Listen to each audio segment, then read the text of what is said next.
வணக்கம். இன்னைக்கு நாம பார்க்க போறது காதி சாரியில லேஸ் டிசைன் இருக்கிற சாரி தான் பார்க்க போறோம். இதோ பாருங்க, இது பிஸ்தா கிரீன் சாரி. இப்படிதான் இருக்கும் உங்களுக்கு சாரி ஃபுல்லா பிளெயினா, பார்டர்ல உங்களுக்கு ஃப்ளோரல் டிசைன்ல லேஸ் இருக்கும். பல்லுல உங்களுக்கு இது மாதிரி சுங்கம் கொடுத்துருப்பாங்க, மேட்சிங்ல ஒயிட் அண்ட் கிரீன் கலர்ல சுங்கம் கொடுத்துருப்பாங்க. ரொம்ப அழகா இருக்கும். இது பாருங்களேன், பார்டர்ல வந்து உங்களுக்கு ஃப்ளோரல்ல டிசைன் ரொம்ப அழகா இருக்கும். சாரி கலர்லயே உங்களுக்கு மேட்சிங் பிளவுஸ் வந்துடும், பிளெயினா வந்துடும். இந்த சாரீ வந்து பாடி ஃபுல்லாகவே உங்களுக்கு பிளெயினாக இருக்கும்.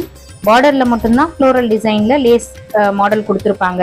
ஸோ இதை நான் ஏற்கனவே வீடியோஸில் போட்டிருந்தேன். இது நான் செகண்ட் டைம் ரீஸ்டாக் பண்ணியிருக்கேன். என்கிட்ட இந்த சாரீஸ் எல்லாமே போயிடுச்சு, சோல்ட் அவுட் ஆயிடுச்சு. என்கிட்ட கஸ்டமர்ஸ் கேட்டு நான் ரீஸ்டாக் பண்ண சாரியில் இதுவும் ஒன்று. இதை பாருங்கள், பிஸ்தா க்ரீனில் அழகாக இருக்கும் இந்த காதி சாரீ. உங்களுக்கு வியர் பண்ணும்போது ரொம்ப நல்லாயிருக்கும். இந்த சாரியோட ப்ரைஸ் 440 rupees. இதில் என்கிட்ட இன்னும் நிறைய கலர் சாரீ அவைலபிள் இருக்குது. என்னோட மீதி கலெக்ஷன்ஸ் பார்க்குறதுக்கு இந்த சேனலை ஃபாலோ பண்ணுங்கள். நன்றி.